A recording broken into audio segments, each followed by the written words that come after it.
In the grim darkness of the far future, there is only war.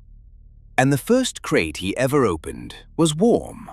Not sun-warm, but warm the way a living body is warm, from the inside, as though the wood itself had a pulse.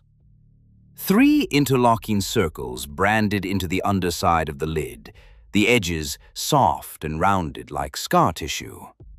He mistook the greenish bloom on the grain for mold until he touched it and it flinched. He closed the lid. Then he fed 309 men who hadn't eaten in 4 days. Hey, I'm your brother from the void, and this is Tales from the Void.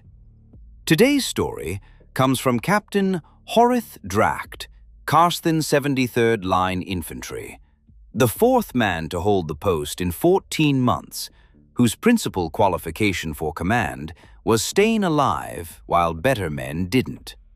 He isn't recording this for absolution. He's recording it because someone will replace him, and that man will need the procedure. Where the deliveries arrive, what you sign, what you don't sign, and what you never tell the men. Settle in. This is Tales from the Void. Let's begin. The first crate I ever opened from Gaul's network was warm. Not warm the way something left in the sun is warm. Warm the way a living body is warm from the inside, as though the wood itself had a pulse. There were 3 circles branded into the underside of the lid, interlocking, burned deep into the grain by something that was not a branding iron. The edges of the burn were soft and rounded like scar tissue, and the wood around them had a faint greenish bloom that I mistook for mold until I touched it, and it flinched. I stood there in the supply cellar beneath what had been a mill house on the outskirts of Sector 11, and I looked at those 3 circles, and I closed the lid, and I distributed the rations inside to 309 men who had not eaten in 4 days. That was the 17th week of the Gorsen campaign. I have not opened a lid since. I am not telling you this because I want absolution. I am telling you this because you will replace me, and you will need to know how it works. Not the moral argument, not the justification, the procedure, where the deliveries arrive, who carries them, what you sign, what you do not sign, what you tell the men, and more importantly, what you do not tell the men, because the system I built will continue to function after I am gone, and it does not require your conscience. It requires your attention to scheduling. My name is Horith Dracht. I hold the rank of captain in the Karsthen 73rd Line Infantry, a designation I acquired 11 months ago when Captain Wendevar caught a splinter of shrapnel through the throat during a mortar exchange that the enemy conducted with ammunition we later discovered had been manufactured on a forge world, still nominally loyal to the throne. Wendevar was the 3rd commanding officer the company burned through in 14 months. I was a lieutenant. Before that, a platoon leader. Before that, a junior officer, so fresh from the transit ship that the ink on my commission had not dried in the humidity of Gorsen's lower atmosphere. 9 weeks in the warp to get here, praying with the rest of them every time the hull sang, and the Emperor delivered us safely to a world that would starve us. The 73rd needed warm bodies in its chain of command as urgently as it needed ammunition, and my principal qualification for leadership was that I remained alive while better men did not.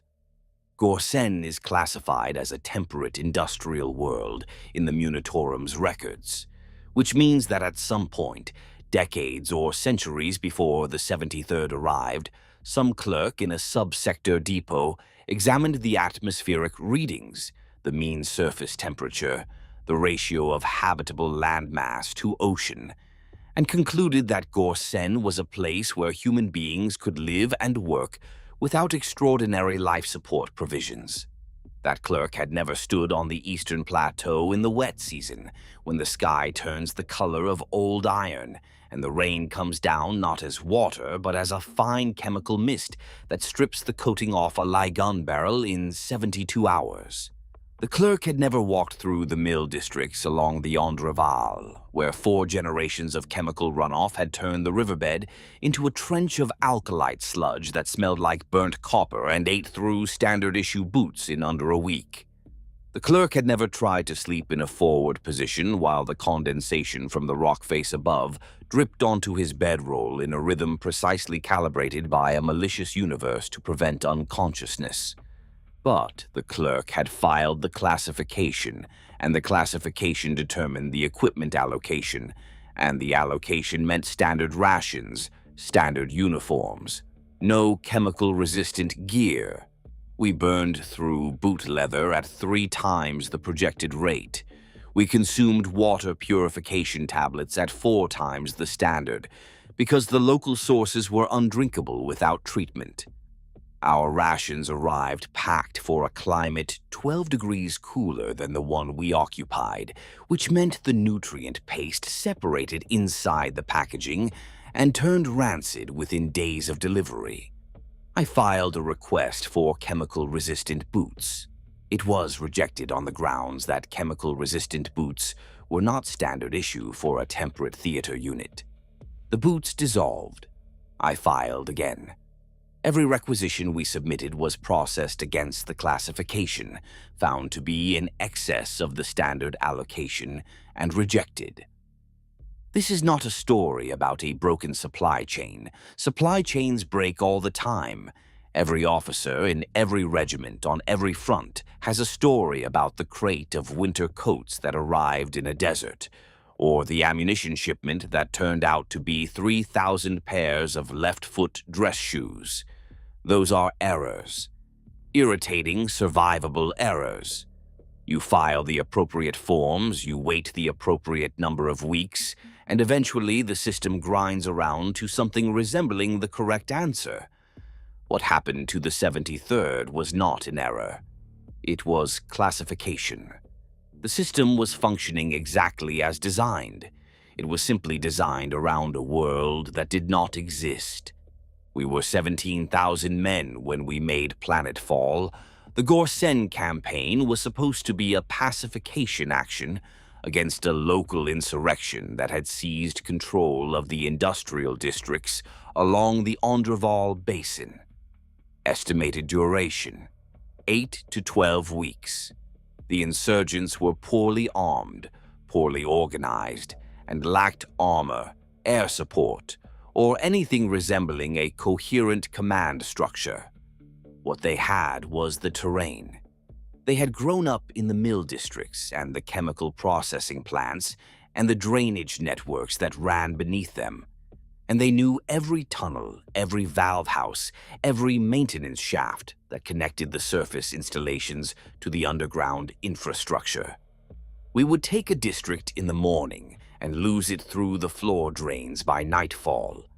We would clear a processing plant room by room, post sentries at every entrance, and find the sentries dead at their posts in the morning, killed by men who had come up through pipe junctions that did not appear on any of our maps.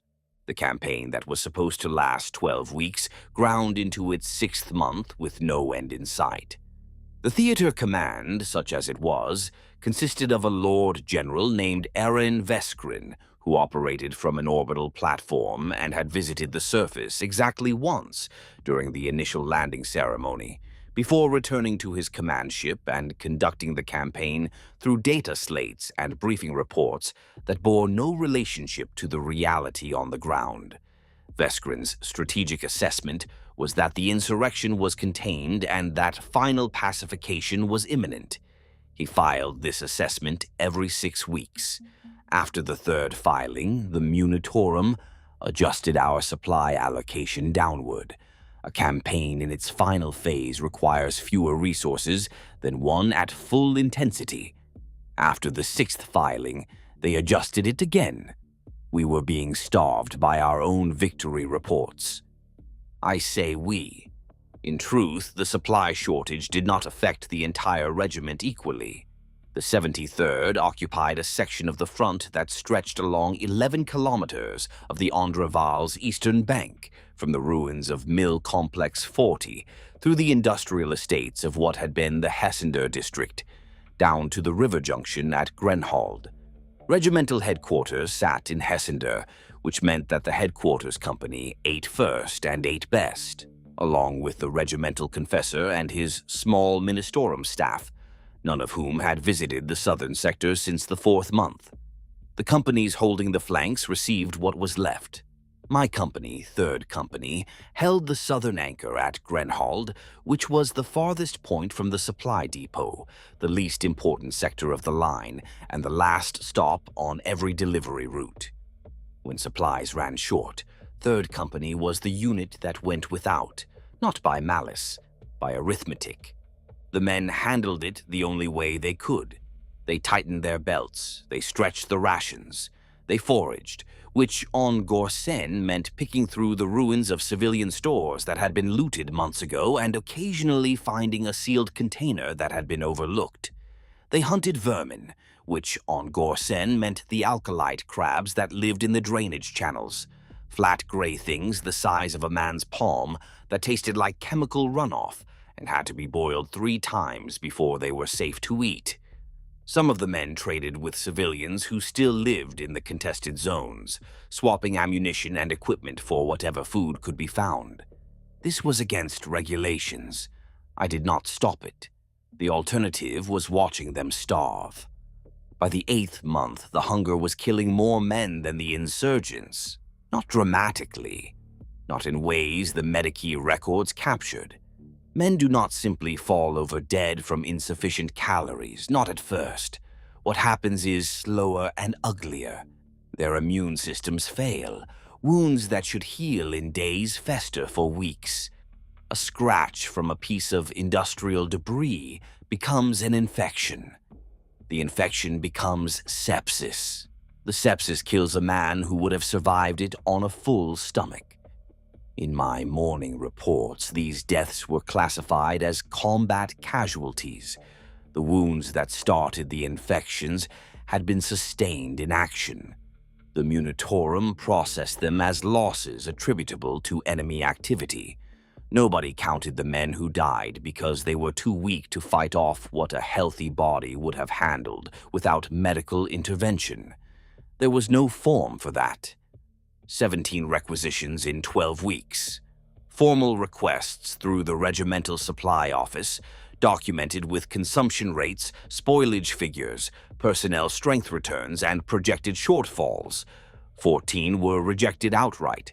2 were acknowledged and placed in a processing queue with an estimated fulfillment time of 9 to 14 weeks. 1 was returned with a note that the form number had been superseded by a revised version 6 months earlier, and that the requisition would need to be resubmitted on the correct documentation. I resubmitted it. It was rejected for exceeding the standard allocation for a temperate theater unit in the final phase of operations. The regimental supply officer was a man named Torvin Kuhl, who held the rank of sergeant major, and who had served in the Munitorum's logistics branch before transferring to a combat regiment under circumstances he did not discuss. Kuhl was the most competent administrator I have ever met in uniform. He could calculate a supply chain from depot to foxhole in his head, adjust for wastage, transit time, and pilferage, and tell you within 0.5% how many days a given stockpile would last. He had been filing his own requisitions for the regiment as a whole, and he had been receiving the same responses I had. The system is not broken, he told me. I could hear the weariness in his voice, the sound of a man who had explained the same thing to a dozen officers and been ignored by all of them. The system is performing exactly as intended. Our allocation is calculated from the theater assessment, and the theater assessment says the campaign is nearly over.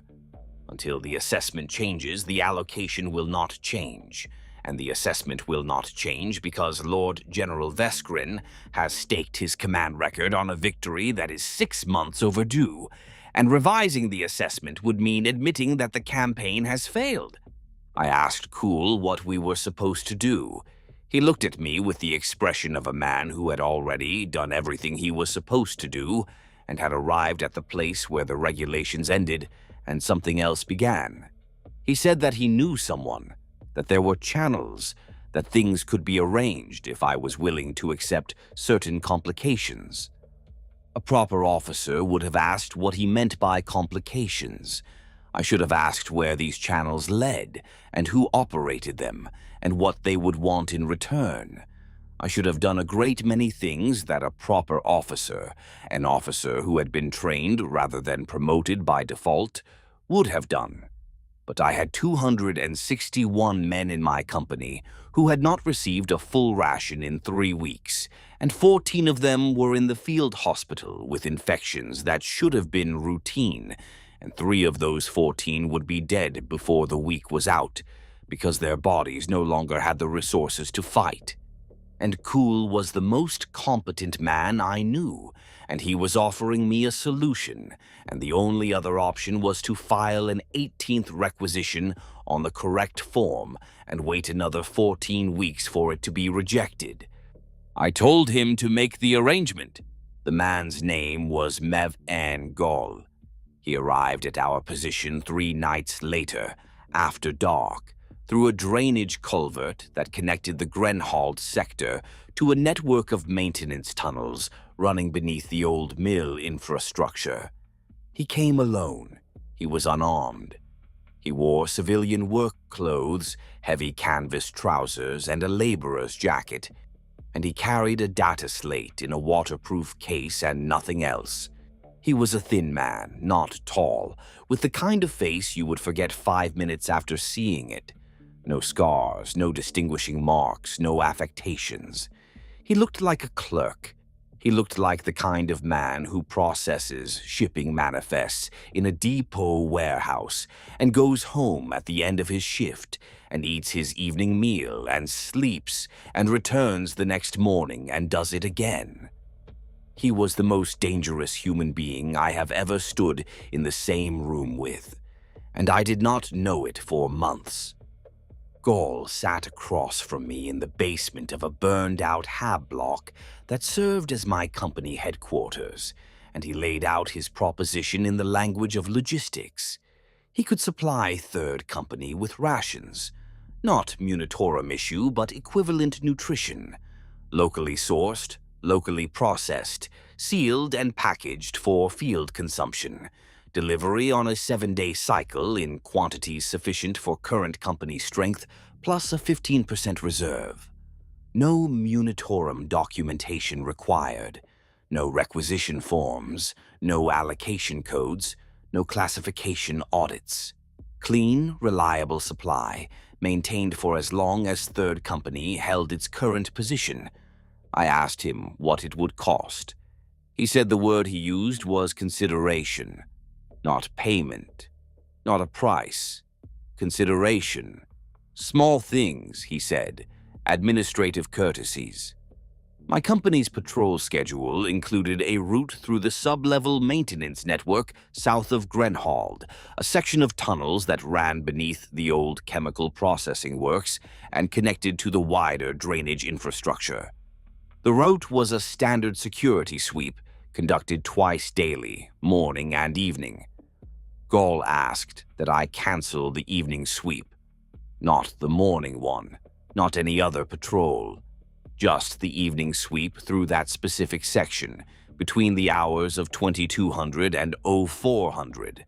His supply network used those tunnels to move materiel, and the presence of an Imperial patrol complicated the logistics. He was very polite about it. He made it sound like a scheduling conflict between 2 departments that happened to share a corridor.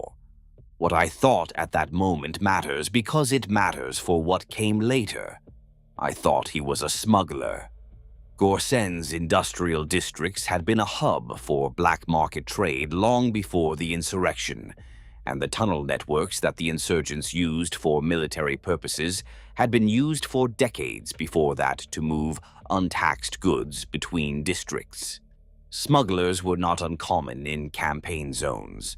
They were parasites, certainly, but they were a known quantity, and the Imperial Guard's unofficial policy toward them was one of pragmatic tolerance, because smugglers who feared the Guard did not trade with the Guard, and a company commander who could not supplement his official rations through unofficial channels was a company commander who lost men to hunger. I thought Gaul was a successful smuggler who had recognized a business opportunity in the Munitorum's failure to supply the southern flank. I thought the consideration he was asking for, the cancelled patrol, was simply a smuggler protecting his supply route. I thought I understood the transaction. I had been right about all of it, and not right about nearly enough of it. The first delivery arrived 4 days later. 12 crates, unmarked, deposited in the drainage culvert access point at the south end of the Grenhald sector, between 0200 and 0300 during the window created by the cancelled patrol. Cool inspected them. The crates were warm, all 12 of them, and the packaging inside was unlike anything the Munitorum produced. Not sealed foil packs, but waxed linen pouches that felt soft and yielding in the hand, like holding a small organ. The food inside was a dense greenish paste with a sweetness that sat on the tongue, the way honey sits, thick and lingering and far too pleasant for a field ration. It tasted alive. That is the only word for it. Not alive the way fresh food is alive, the way a fruit just picked from a branch retains the memory of growth. Alive the way flesh is alive, metabolically, actively, as though the paste continued some process of its own even after packaging. Cool tested a sample with the field diagnostics available to him. Nutritionally adequate, no detectable toxins, no bacterial contamination that his instruments could identify. The instruments were not designed to detect what was actually in it, because what was actually in it was not something that Imperial field medicine had a classification for. We distributed the first delivery that morning. I told the platoon leaders that I had secured a supplementary supply through local procurement channels, which was true only in the architecture of its individual words. Some of the men did ask. A corporal in 4th Platoon wanted to know which depot it had come off, and I told him the procurement authorization was mine, and that was as much as he needed. And he took the answer because a corporal takes the answer an officer gives him. 2 men would not eat it at all for the first 9 days. I did not order them to. I did not need to. The Munitorum ration was still arriving, and it was still not enough to keep a man on his feet through a night watch, and on the 10th day both of them were in the queue with everyone else. Nobody denounced anything. By the time a man in that company had a doubt worth reporting, he had been eating for 3 weeks, and a denunciation would have had his own name in it. They ate, and for the first time in weeks, they ate enough. I stood in the company headquarters and listened to the sounds of 260 men who were not hungry, and something in my chest and my jaw and my hands let go. The second delivery arrived on schedule, so did the third. Gaul's network operated with a precision that would have shamed the Munitorum.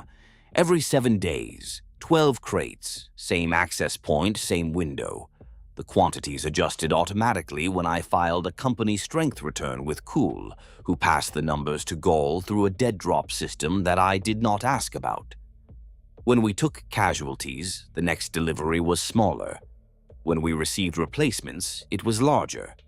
The supply was responsive in a way that the Imperial logistics chain had never been, because it was managed by a man who actually knew how many mouths he was feeding and adjusted accordingly, rather than by a bureaucracy that calculated allocations from reports that were 6 weeks old before they reached the depot.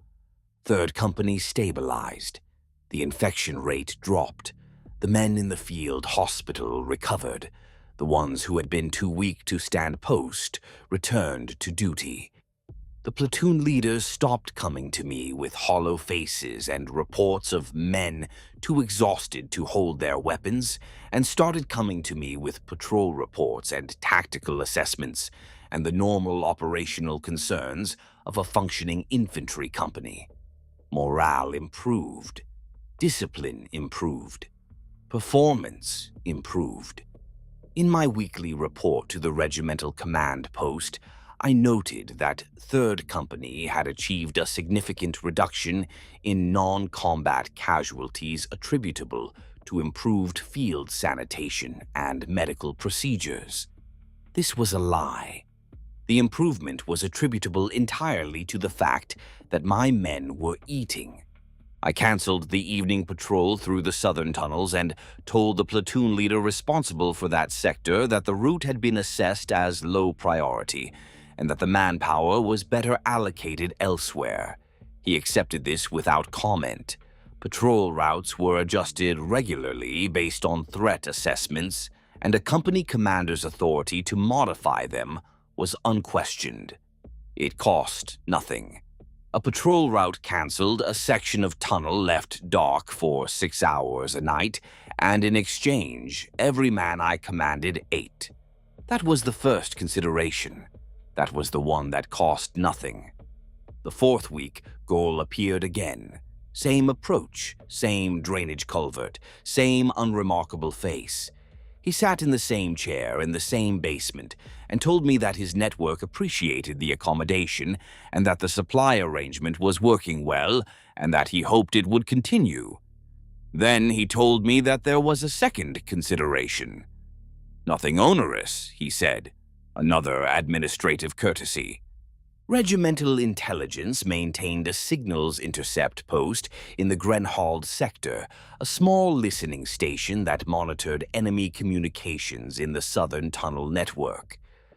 The station was staffed by 2 men from the Regimental Signals Company and an engineer who came down from Hessender once a fortnight to bless the cogitators, none of them under my command, all operating under their own tasking orders.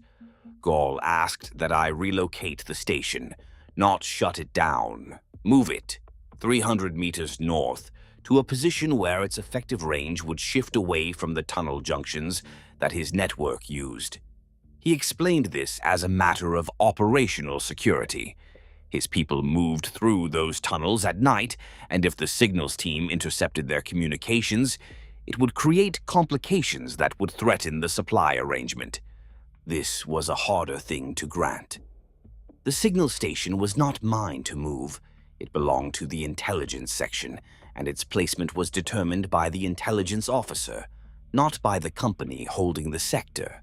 I would have to justify the relocation through the chain of command, which meant inventing a tactical rationale, which meant lying to my superiors about the threat assessment in my sector, in order to protect a supply arrangement that I was already lying about. I did it. I filed a report stating that the signal station's position had been compromised by enemy reconnaissance and that it needed to be relocated to maintain its effectiveness.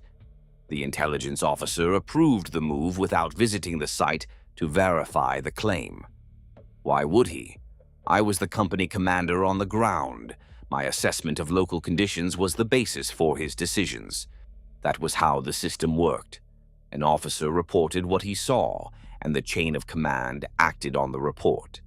The system assumed that the officer was reporting accurately. It had no mechanism for detecting when he was not. When an officer's word stops being reliable, the structure does not break. It processes the false report with the same efficiency it would apply to a true one, and the result flows upward until it reaches men handling thousands of reports from hundreds of units who cannot verify any of them, and so do not. I had now lied twice, once about the source of the rations, once about the reason for moving the signals post. Both lies were small, both were justified by the outcome. My company was eating. The cost was a patrol route and a listening station, neither of which had produced actionable intelligence in the months they had been operating. Gall's third visit came 2 weeks later. By then, I had begun to expect the pattern. The deliveries were regular, the considerations were incremental, and each one was slightly more than the last, but never so much more that it crossed the line between accommodation and something worse. The third consideration was a personnel matter. A man would arrive at my company's position within the next few days, a civilian, carrying documentation identifying him as a Munitorum supply clerk assigned to conduct a local procurement audit. The documentation was forged, but it would pass inspection. I was to accept him into my headquarters section, provide him with access to my company's records, and allow him to operate without interference for a period of no more than 2 weeks. After that, he would leave the same way he had arrived. I asked Gall who the man was. Gall said that his name was Esrin and that he was an auditor. Not a Munitorum auditor. Gall's auditor. He was conducting an assessment of the supply network's operations in the Grenhald sector, ensuring that the distribution channels were functioning efficiently, that the delivery schedules were being maintained, and that the product quality met the network standards. He said this with the same calm, bureaucratic precision that characterized everything he said. He spoke about his operation with a Munitorum logistics officer's cadence, using the same terminology, the same frameworks, the same administrative language. The only difference was that his operation existed entirely outside the Imperial system, servicing units that the system had failed, using channels that the system did not control. Refusing was the right course.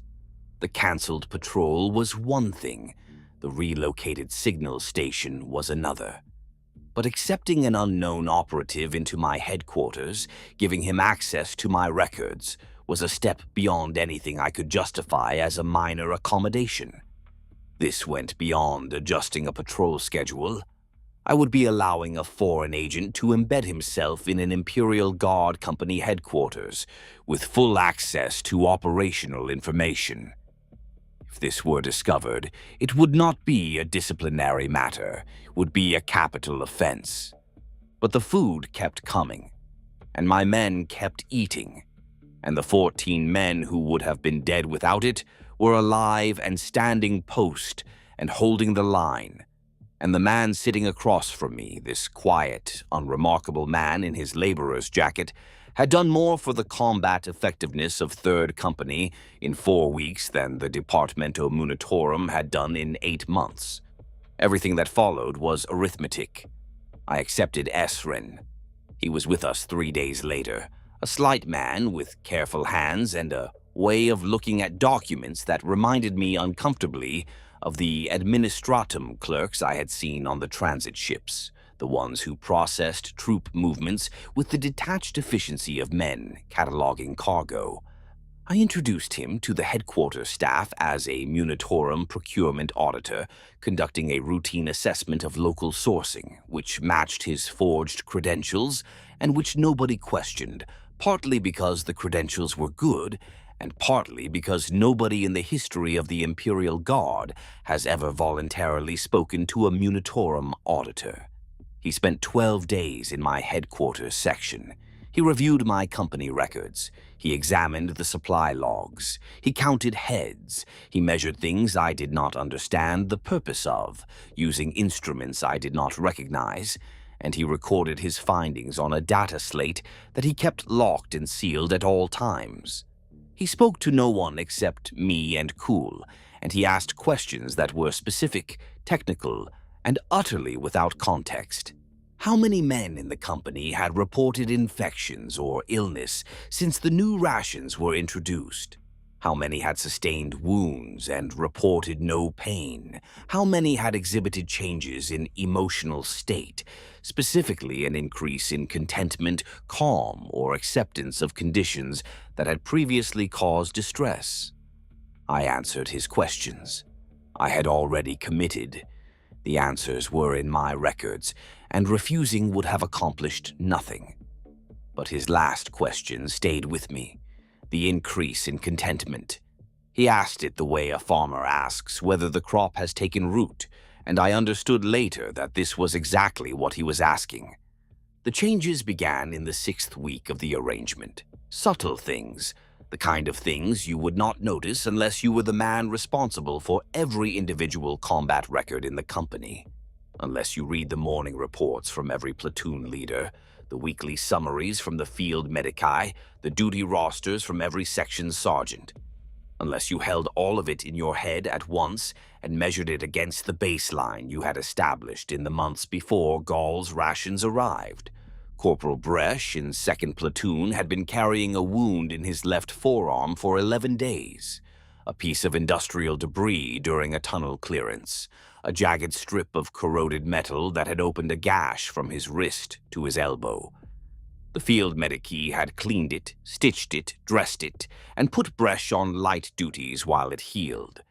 Standard recovery for a wound of that type in a malnourished soldier was 3 to 4 weeks. Bresch was back on full duties in 9 days.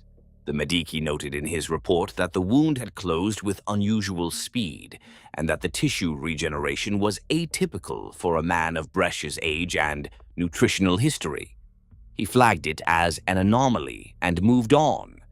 In a combat zone, anomalies wait while men bleed. Private Hanest in 4th Platoon had been on the chronic fatigue list for 2 months. A man in his late 30s who had been ground down by the campaign until he could barely drag himself from his bedroll to his post and back again. Within 10 days of the new rations, Hanest was pulling double watches and volunteering for tunnel patrols. His platoon leader reported this as a positive development. I noted it and said nothing. The disease immunity was the first thing that could not be explained by improved nutrition. Gorsen's chemical environment bred infections relentlessly.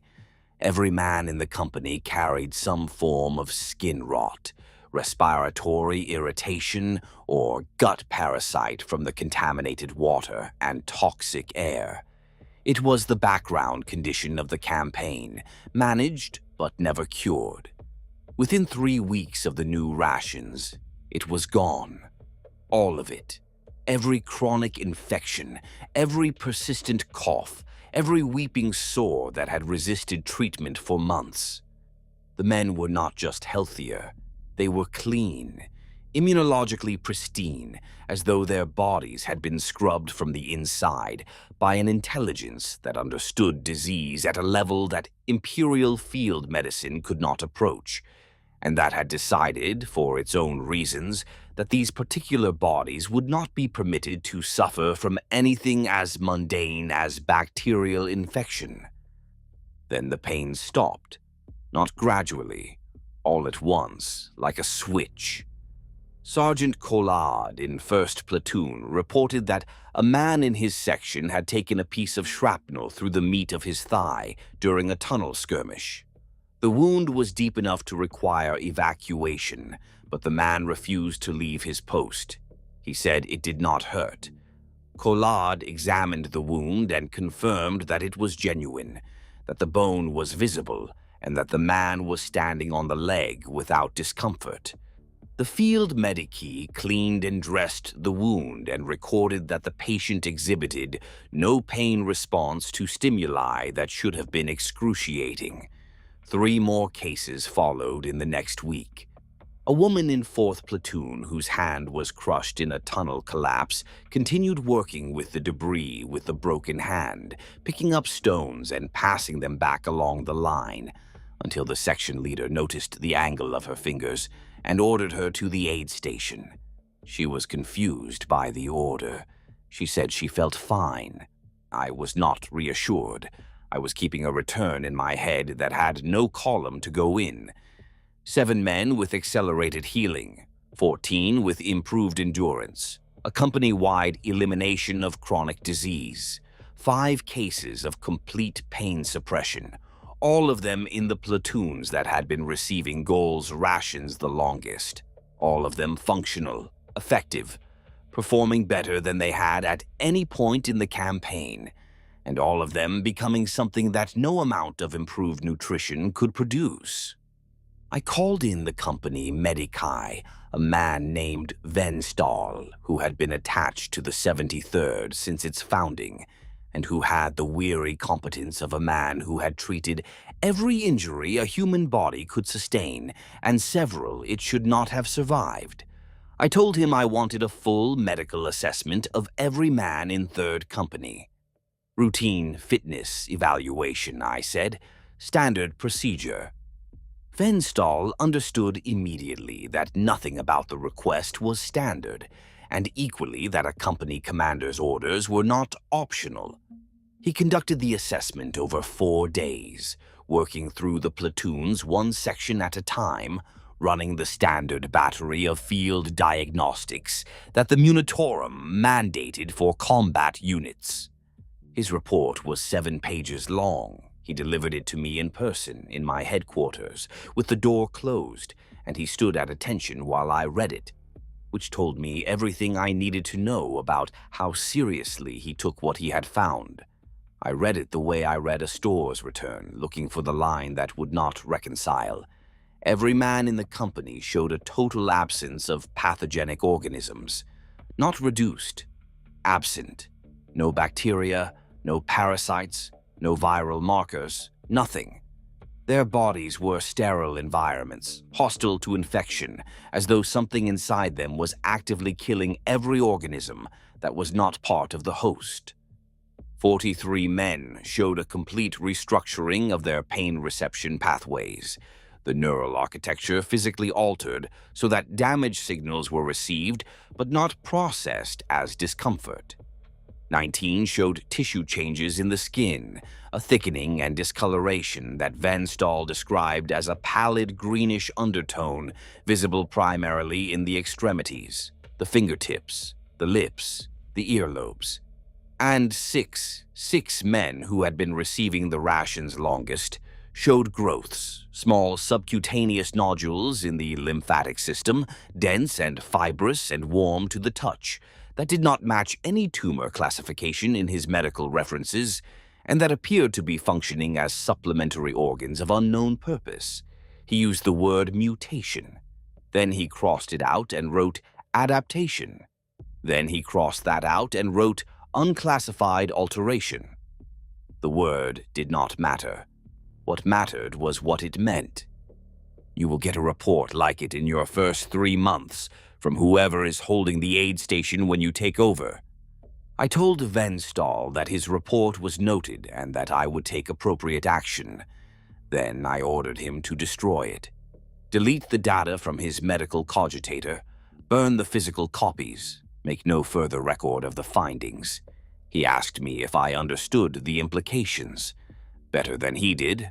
Venstall knew only what his instruments had shown him, and I knew where the food was coming from. Any further discussion outside that room, I said, would constitute a breach of operational security in a combat zone, and I would treat it accordingly. Venstall was a good man and a competent medic, and he looked at me with an expression closer to pity than to fear or disgust, and he destroyed the report, and he never mentioned it again. But he stayed.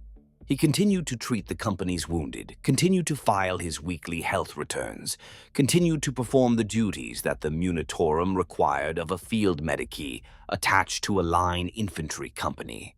He did not eat the rations. For 5 weeks after the report, he maintained his own supply from the thin trickle of Munitorum provisions that still reached the company, and he grew thinner and paler while the men around him grew stronger. That was the 2nd lie, or the 5th, or the 8th. They had become a permanent condition, a system that required daily attention and functioned reliably as long as nobody examined it. The company ran on 2 supply chains now. The official one, which provided a trickle of inadequate rations through the Munitorum, and the unofficial one, which provided everything else. And the men who ate from the unofficial chain were becoming something that did not match any entry in the Munitorum's medical classification tables. Then the happiness, which was worse than any of it. Not the forced cheer of men keeping morale up. Not the brittle humor that holds fear at arm's length. Men who had spent months in grinding misery, who had watched friends die and eaten filth and slept in chemical runoff, began to smile. Not at anything in particular. Not at jokes or good news or the small victories of the day. They smiled the way a man smiles in his sleep, involuntarily, from a place of comfort that has no source in the waking world. A private in 2nd Platoon was observed sitting in the rain for 3 hours, soaked to the skin, his uniform dissolving in the acidic drizzle, smiling at nothing. When his section leader ordered him to take cover, the private said he was comfortable. The rain felt good, he said. Everything felt good. A sentry in 3rd Platoon stopped reporting the fungal growth that was spreading across the inner wall of his firing position, the greenish-black bloom that ate into the sandbags and the revetting timber, and that smelled of wet earth and something sweeter underneath. When the section leader asked why he had not flagged the growth for decontamination, the sentry said he liked it. It was alive, he said, and being near living things made him feel calm. He said it with the serene conviction of a man stating something obvious, and the section leader, who had also been eating the rations, nodded and said nothing, because he understood what the sentry meant. I documented each incident in my company log as isolated behavioral events attributable to combat fatigue and the psychological effects of extended deployment. This was the explanation that any reviewing officer would expect, because soldiers in prolonged campaigns do develop unusual coping mechanisms, and the cases I was recording fell within the range of what the regulations considered normal for a unit that had been in the line for 10 months without relief. No single incident would have triggered anything. Only the pattern and the direction was always the same. The men were not losing their discipline. They were losing their disgust. The rot, the damp, the chemical filth, the slow dissolution of their equipment and their uniforms, and, increasingly, their bodies. None of it bothered them. They were grateful for it, and the gratitude had the quality of worship. Cool came to me after the 3rd week of behavioral changes. He did not sit down. He stood in the doorway of my headquarters and told me that he had been talking to the men, and that the men were talking to each other, and that what they were saying was not about stress or fatigue or the campaign. They were saying that the food tasted better now, that they looked forward to the meals in a way they had not before, that they thought about the food when they were not eating it, and that the anticipation was becoming a significant part of their daily experience. One soldier had told Cool that the food was the only good thing on Gorsen, and that he would do anything to keep it coming. He had said this with an intensity that Cool found disturbing, not because the sentiment was unreasonable, but because of the way the man's eyes had moved when he said it. One man came to me directly, Sergeant Collard, in the 9th week, standing in my headquarters with his cap in his hands, the way a man stands when he has rehearsed something on the walk over. His section had stopped being able to feel their hands properly. 2 of them had skin going the color of a bruise that had never been a bruise. He had been a soldier 11 years, he said, and he knew what food was and what food was not. And then he stopped, because he had reached the end of what he had rehearsed, and the next sentence was one he had decided not to say. I could have lied to him. I had a procurement authorization and a supply log, and a medici who would have backed whatever I put in front of him. What I said instead was that he was right, that I knew where it came from and he did not want to, and that if he wanted it to stop, I would stop it that day, and his section would be back on munitorum issue by the following delivery, and he could tell them himself why. He stood there for a while. Then he said, "Thank you, sir," and went back to his section, and nothing changed, and before the month was out, he beat a commissar to death in a communication trench without being told to. I did not lie to him. It made no difference, and I had known before he walked in that it would not. I asked Cool if he had been eating the rations himself. He had not. He was still on Munitorum issue, such as it was, supplementing with whatever he could scavenge from the civilian ruins. I asked him why. A supply officer who does not know the provenance of a product does not consume the product, he said. A professional habit. He did not ask me whether I had been eating the rations. He did not need to. He could see the answer. Because I had. From the first delivery. I had eaten what the men ate. A company commander who does not share his soldiers' food does not deserve to command them, and the rations were better than anything the Munitorum had ever provided. After the first 3 meals, I found that I could not stop. The taste, the way it sat in the stomach, warm and full and satisfying in a way that no Imperial field ration had ever been. The clarity of thought that followed a meal, the sense of alertness and focus that lasted for hours. I was eating Gaul's food and I was becoming sharper, faster, more certain. My decisions were better. My assessments were clearer. My ability to hold the entire company's operations in my head, to track 4 platoons across the whole depth of the Grenhald position, surface and sublevel, across 24 hours, across 7 days, had improved to a degree that I could feel.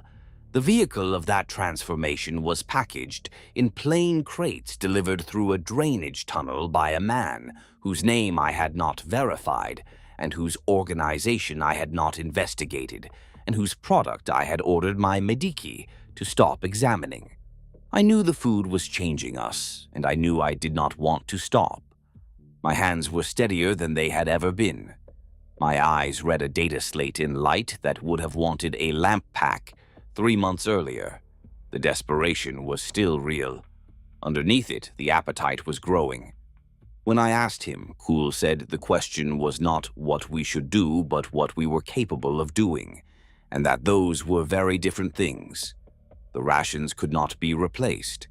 The Munitorum would not supply us.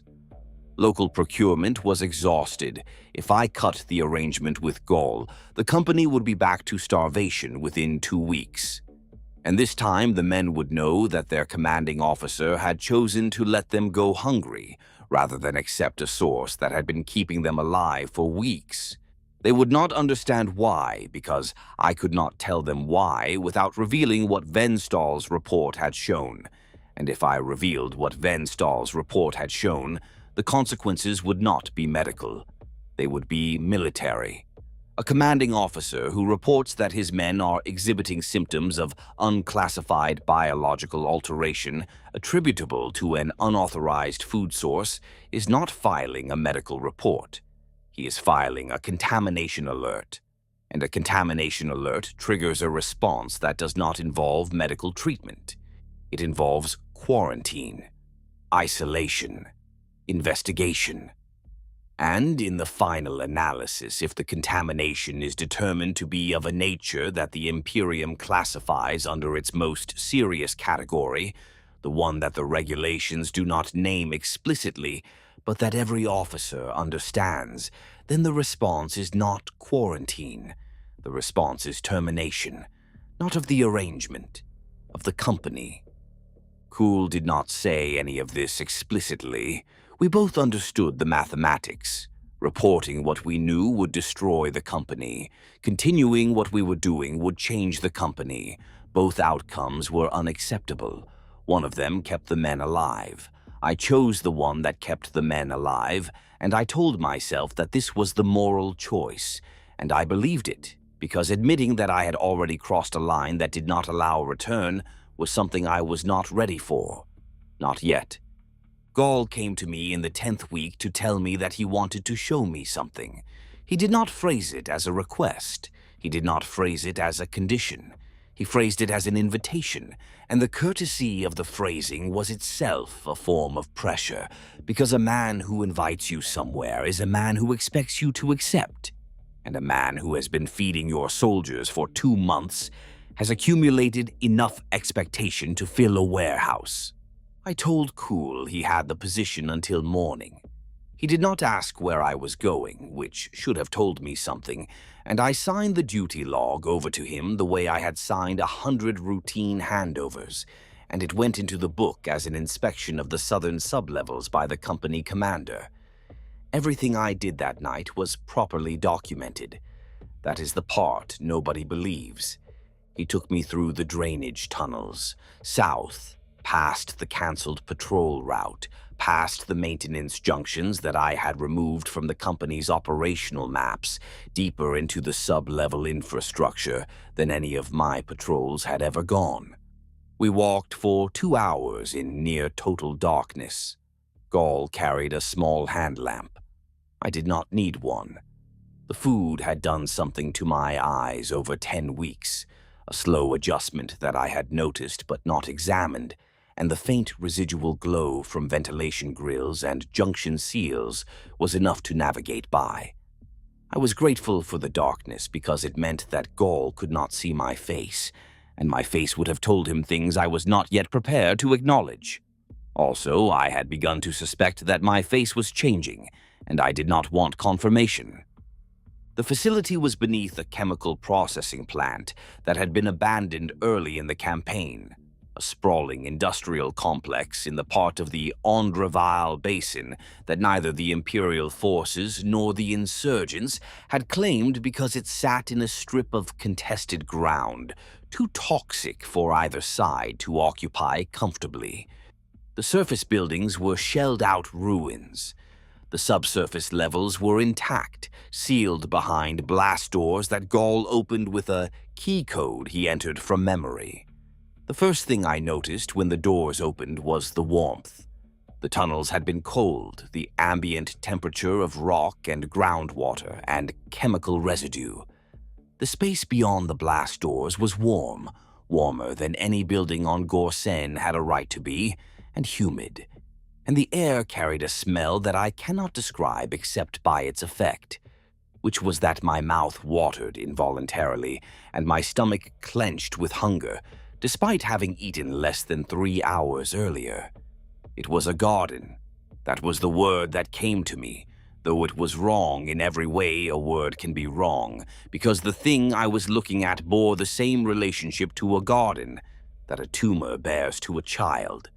The chamber was vast, carved out of the bedrock beneath the plant's original foundation, and every surface of it was alive. The walls were covered in growth, thick ropey vines of tissue that pulsed with a faint rhythm. Not a heartbeat, but something slower and deeper, the respiration of something that had been growing in the dark for a very long time.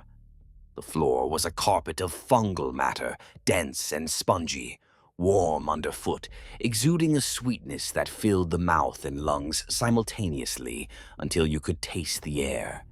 And from the fungal carpet grew the crops, if they could be called that. Fleshy stalks the color of old bruises, each one as thick as a man's forearm, crowned with bulbous heads that split open when they reached maturity and wept a dense greenish paste that was collected in stone channels cut into the floor and routed to a processing area where Gaul's workers packaged it into the ration pouches I had been distributing to my company for 10 weeks. I sized the floor against my own weekly consignment out of pure professional habit, the way you estimate a depot you have been sent to inspect. 12 crates a week off a plant this size was nothing. They were running at a fraction of capacity, and had been for a very long time. 3 circles were carved into the wall above the entrance, interlocking, the same symbol that had been branded into the underside of the crate lid. I had seen that symbol before in the Ministorum primers that every officer is issued during transit, in the section on prohibited iconography that most officers skip, threats they expect never to encounter.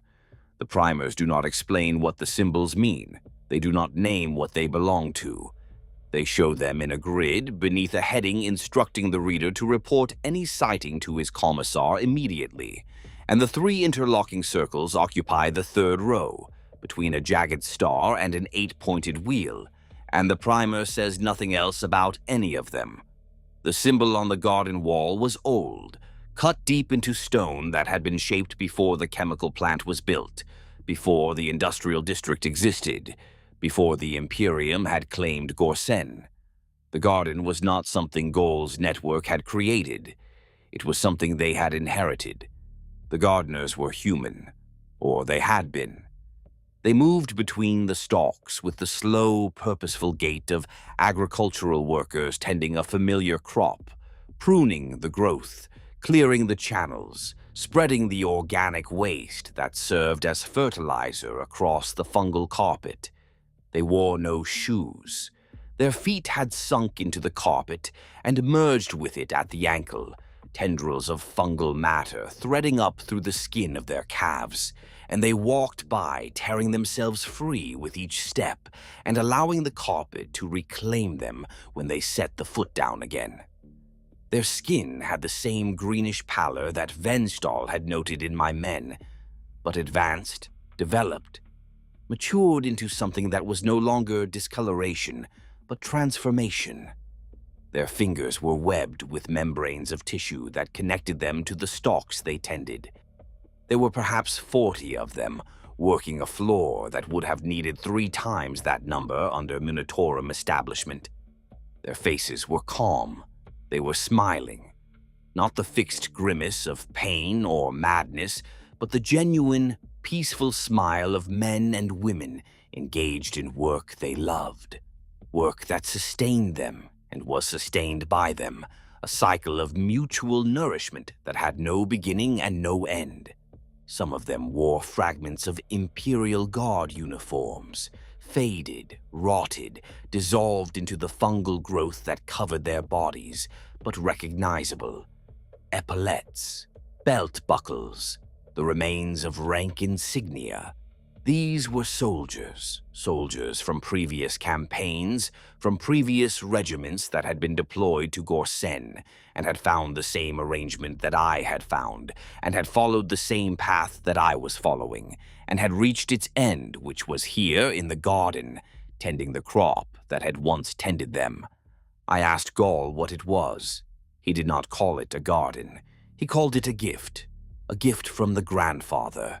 And on that word his voice changed for the first and only time in all the months I knew him, the flat, bureaucratic tone going soft with something unmistakably like reverence.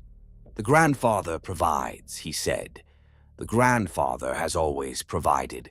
Long before the Imperium came to this world, long before the first settlers built their mills and their chemical plants and their hab blocks on the soil that the grandfather had blessed, the garden was here, and the people who tended it were fed, and the people who were fed were grateful, and the gratitude was the only worship the grandfather required. Not blood, not skulls, not scheming or excess, just gratitude, and the willingness to accept what was offered, and the understanding that what was offered was not free but was paid for in a currency that every living thing possessed in abundance. The body's slow surrender to the cycle of growth and decay and growth again. The rations were the crop. The crop grew from the garden.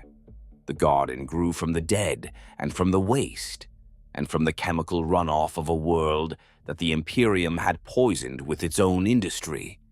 The grandfather does not distinguish between clean and unclean, between wholesome and toxic, between the living and the dead. Everything feeds the garden. Everything becomes nourishment. The cycle does not judge. It does not reject. It accepts and it transforms, and what it produces is sustenance so complete and so perfectly adapted to the human body that the body cannot help but be grateful, and the gratitude opens the door, and through the door comes everything else. Gaul watched me process this. He had the patience of a man who had conducted this particular briefing before, who had stood in this chamber and watched other officers look at the gardeners and recognize the uniform fragments and understand where the path ended. He did not hurry me. He did not offer justifications. He waited, and when I was finished processing, he told me the rest. 3rd Company was not the only unit Gaul supplied. There were 11 others. 11 companies across 5 regiments on the Gorsen front, all in the same situation, all abandoned by the Munitorum, all feeding from the same garden, all changing in the same direction. Some had been receiving the rations for longer than 3rd Company. Their men were further along. I could see what further along meant. It was tending the crop with webbed fingers and a smile on a face that had forgotten what it was to be afraid, or to feel pain, or to want anything beyond the simple, perfect contentment of a body that was loved by something vast and patient and utterly irreversibly generous. The garden was old, older than the campaign, older than the Imperium's presence on Gorsen. The cult that tended it, Gaul's people, had been here for generations, worshipping the grandfather through the oldest form of devotion, agriculture. They grew, they harvested, they fed. They were fed. The insurrection that had brought the Imperial Guard to Gorsen was not a political uprising. It was a holy war. The Imperium's industrial expansion had threatened the garden's root network, the vast subterranean web of fungal tissue that extended beneath the entire Andreval basin, and the cult had armed itself to protect its god's body. Every insurgent fighter that my regiment had killed, every tunnel rat and sniper and bomber who had bled and died in the industrial districts had been a worshipper of the grandfather, fighting to protect the garden that fed them the way it was now feeding my men. The war was not a pacification campaign. It was a religious conflict, and the Imperium did not know it, and my regiment had been killing the faithful of a god whose gifts we were now eating for breakfast. I asked the obvious question on the walk back. If his people held the tunnels south of Grenhald, and his people were the ones shooting at my sentries, then he could stop it. One instruction. My casualties would drop to nothing, and the arrangement would be safer for everyone in it. Gaul said that the fighting would continue. He was not refusing me. He was correcting a misunderstanding, patiently, the way you correct a man who has misread a schedule. A company under attack does not get relieved, does not get rotated, does not get visitors, and does not get inspected above the minimum the regulations force. A company under attack is a company that stays exactly where it is, on the sector that sits on top of the root network, dependent on the only supply that reaches it. And a company under attack produces bodies, and bodies go south through the drainage, and the soil takes them, and the crop comes back up. I worked it through on the way home the way I would work a consignment. Raw material in, product out, and the war was the intake stage. My regiment was not fighting the grandfather. It was being farmed by him. The insurgents were not fighting to keep us off the garden. They were fighting to keep us on top of it. What I felt in that chamber was not horror. It was comfort. That is the grandfather's gift, and it is the cruelest one. He does not threaten. He offers, and the offering is genuine, and he asks for nothing except that you stop fighting what is already happening to you. Something was growing in me too. Not a physical change, not yet, though those were accelerating. The men of 3rd Company were mine, not the regiment's, not the Imperium's. Mine. I had fed them when no one else would. I had kept them alive when the system that was supposed to sustain them had abandoned them.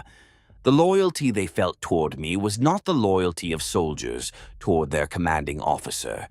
It was the loyalty of men toward the person who had saved their lives, and that loyalty was absolute, and I could feel it the way I could feel the warmth from the garden, as a pressure in the air around me that had weight and texture and direction. They would do what I told them because I fed them. The man who provides food stands above the man who gives orders. I returned to my position that night and sat in my headquarters and ate a ration from Gaul's supply and felt the warmth of it spread through my body as it always did. And for the first time I did not resist the warmth but let it settle into me. And the contentment that followed was the deepest peace I had ever known.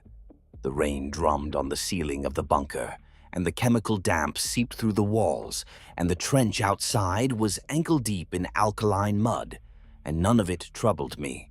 The choice had never been about feeding my men. It had been about who I was willing to become in order to be the man who fed them, and I had made it weeks earlier without knowing. The food was still arriving. The men were still eating. The garden was still growing. The week the pain stopped was the week I stopped signing evacuations. Venstal ran the aid station, and the aid station was mine. The casualty clearing station at Hessender was not. Anything that went north out of Grenhold went to Medici, who had never heard of Gaul, and who would have put a man with green fingertips and no pain response onto a table under a proper lumen and written down what they found. One evacuation would have done it. One. So I did not send any. The mechanism was already in the regulations. A company commander countersigns the evacuation request and may decline where the Medici certifies the casualty treatable in place and the tactical situation makes movement inadvisable. Venstal certified. The tactical situation was a tunnel war, which made movement inadvisable in perpetuity. Between us, we produced 2 months of paperwork no reviewing officer would have blinked at. Most of them were fine, which was what made it easy. Wounds closed in days that should have taken a month, and men who would have gone north and never come back were standing post inside a week. A rifleman in 1st Platoon named Odric was not fine. Shell splinter through the gut on the 11th week, which is a wound the grandfather's gifts do not reach in time because the damage is mechanical rather than infective. He needed a surgeon and a table and 8 hours, and all 3 existed 4 kilometers north of where he was lying. Venstal looked at me across him and did not say anything at all, which was the most he had ever said to me. I did not countersign. Odric took 2 days. He did not appear to be in pain for any of it, and he thanked me on the 2nd morning for keeping him with his section. I filed him as died of wounds sustained in action, which was true, and as untransportable, which was not. He broke on the morning after Odric. He held out through the report, through the burning of it, through 5 weeks of watching men heal in front of him from something he had written down and been made to delete. What he did not hold out through was standing over a rifleman he could have saved with a transport order, saying nothing, and then going back to his aid station and finding it still full of men he had kept alive on the same arrangement that had killed that one. I found him eating from one of Gaul's pouches. He did not look up when I entered. Without prompting, he said that a man cannot practice medicine on a stomach that is digesting itself. Flatly, the way he would state a finding. It was the last decision he made with his own neurochemistry intact. Within 2 weeks, the pallor left his face and was replaced by the other pallor, the greenish tint, and the hands that had been shaking from malnutrition steadied into the calm, webbed hands of a man whose body was being redesigned from the inside. The network valued him. A Medici who understood the progression, who could monitor the men's changes and manage the symptoms that might attract outside attention, was more useful than a dozen riflemen. Gaul told me later that Venstal would be reassigned when the time came, moved to another garden on another world. Medici transfer between theaters on Munitorum authority, and Munitorum transfers are written by clerks who have never met the man on the docket. It would be tended to. He said the word tended without appearing to notice that he had used it. 3 people inside my perimeter were never under my command and never part of the arrangement.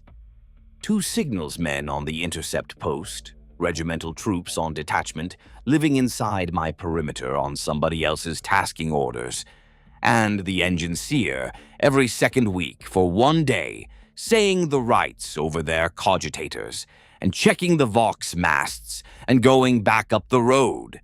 I spent a fortnight after the garden trying to decide what to do about them and turning over answers I did not want, and the answer had been in the standing orders since before Gaul ever walked into my basement. Detached personnel draw rations from the host unit. It is not a courtesy, it is the regulation, because a two-man post cannot run its own stores, and the Munitorum will not raise a separate consignment for 2 men. They had been eating off Third Company's issue since the week they arrived, which meant they had been eating Gaul's crop since the second delivery, and nobody had decided that. Not me, not them. The engineer was worse, and I did not see why until the 12th week. He ate what he was given on the day he was with us. 2 or 3 meals a fortnight is a dose so small it works over months instead of weeks, and no medici connects a slow change in one man to a company he visits one day in 14. And every second week he took it back up the road to Hessender, to regimental headquarters where he blessed the cogitators in the signals section, and ate in the headquarters mess with the staff and the confessor, and the men who process every return the 73rd files. I never mentioned him to Gaul. I do not know whether that was to avoid handing them something or to avoid being told they already had it. One of my men went to him. I did not learn this for a month, and I learned it from the engineer, not from the man. He had waited by the Vox masts on a fortnight morning and told a servant of the machine God that something was wrong with the soldiers in this company, that their skin was going the wrong color and that they did not bleed properly, and would he carry that to Hessender?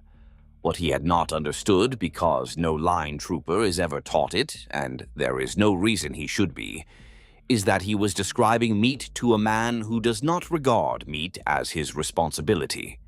The engineer recorded the approach. He recorded it correctly and completely in the log he keeps for his own order, under a heading for observations outside his cognizance, and he appended the disposition the right requires, which is referral to the competent authority. The competent authority for the physical condition of personnel in a line infantry company is the company medici. So it went to Venstall, who had burned his own report on that exact subject 6 weeks earlier, and Venstall signed it off as a routine query regarding troop health arising from local conditions, which was true in the way everything I wrote that year was true. The man who made the approach never knew it had gone in a circle. He was still standing his watches when I was reassigned, eating what everybody ate. I never told him I knew, and I never moved him, because moving him would have been an act, and acts get noticed. There was a channel. It was open the entire time. Nobody had blocked it, and nobody needed to. Commissar Ensmark arrived in the 12th week. He held a regimental billet rather than a company attachment, assigned to the 73rd's headquarters and dispatched to individual companies on a rotating basis to conduct morale assessments and disciplinary reviews. I had met him twice before, during brief inspections that lasted less than a day each, and consisted primarily of a walk through the trench lines, a review of the duty roster, and a conversation in my headquarters that covered the standard subjects: combat readiness, disciplinary actions, equipment status, the spiritual condition of the men. Ensmark was thorough but not imaginative. He followed the inspection protocol. He asked the prescribed questions. He filed the prescribed reports. He was the kind of commissar who enforced the system without understanding it, without understanding what he enforced. This time was different. He carried a specific brief. He told me that the regimental command post had received a query from the theater logistics office regarding an anomaly in 3rd Company's medical records, specifically the attrition rate. 3rd Company's combat losses over the previous 10 weeks had declined by 43% relative to the period before. Our non-combat casualty rate, the infections and illnesses and nutritional failures that had been killing men for months, had dropped to nearly 0. Our combat effectiveness metrics, such as they were, showed the highest performance indices of any company in the regiment. In a campaign where every other unit was grinding down, 3rd Company was getting stronger. The logistics office had flagged this as a statistical anomaly and requested an explanation. I told Ensmark that the improvement was attributable to field leadership and improved defensive positions. He wrote this down. Then he told me that the query had included a second element. The logistics office had noted that 3rd Company's ration consumption, as reported in my supply returns, did not match the allocation provided by the Munitorum. The company was consuming more than the system was delivering. The discrepancy was small enough that it could be explained by reporting errors or transit losses, but it had been consistent for 10 weeks, and the logistics office wanted it resolved. The Munitorum could not be bothered to feed us, and kept meticulous records of what it did feed us. And the gap between those records and reality was a thread that would unravel everything if anyone pulled it. The logistics office suspected nothing. They were reconciling data the way they do across thousands of units every day. But the reconciliation required an answer, and any answer I gave would either match their records or explain where the extra food came from. I told Ensmark it was local procurement, 3rd Company supplementing its rations through authorized foraging in the civilian sectors, as permitted for forward units with limited supply line access. A lie built entirely out of real regulations, and Ensmark was a commissar, not a supply officer. He wrote it down. He would need to inspect the stores to verify the procurement records. I said Sergeant Major Cool held them, and I would make them available. Cool produced the records within 2 hours. They were immaculate, better than any genuine supply records I had ever seen, which said more about the Munitorum than about Cool. Forging dates, quantities, sources, certification stamps, procurement authorizations, all of it fabricated with the precision of a man who had spent his career managing supply chains and who understood exactly what a reviewing officer expected to see. The records showed a systematic local procurement operation, properly documented, properly authorized, drawing on civilian stores and agricultural surplus in the Grenhald sector. The quantities matched the discrepancy. The dates aligned. The authorization chain traced back to me, which was correct, because a company commander in a forward position had the authority to authorize local procurement without regimental approval. Ensmark reviewed the records. He examined them page by page. He asked questions that Cool answered with the calm confidence of a man presenting genuine documentation. And then he looked at me, and I saw something in his eyes that I had not expected. He knew. Not the details, not the garden, not Gaul, not the grandfather's crop. But he knew that the records were wrong. He knew it the way you know when a room has gone too quiet, that the stillness is unnatural, that something is being held beneath the water. He had been a commissar for long enough to recognize the particular quality of perfection that manufactured documents possess.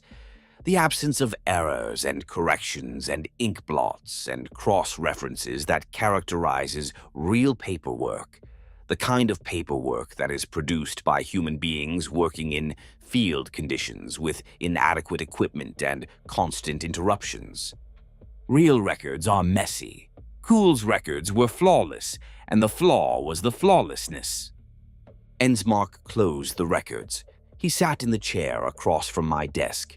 He was quiet for longer than was comfortable, and the silence had the quality of a man choosing his words with care, a man who understands that what he says next will determine whether he leaves this room the same way he entered it.